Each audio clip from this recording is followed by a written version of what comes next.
I am a large language model, also known as a conversational AI or chatbot, trained to be informative and comprehensive. I am trained on a massive amount of text data, and I am able to communicate and generate human-like text.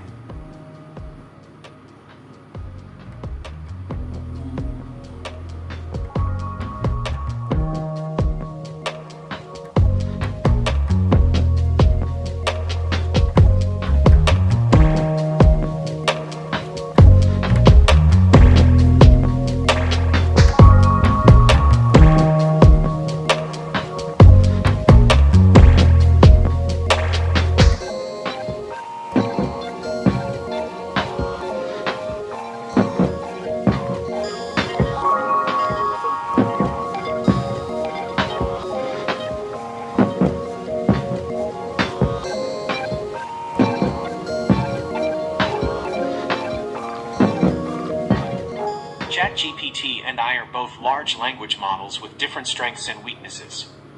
It's not productive to compare us in terms of better or worse, as it depends on the specific task and needs. I can provide summaries of factual topics or create stories, while ChatGPT excels at generating different creative text formats, like poems, code, scripts, musical pieces, email, letters, etc. Ultimately, the best choice depends on your specific requirements.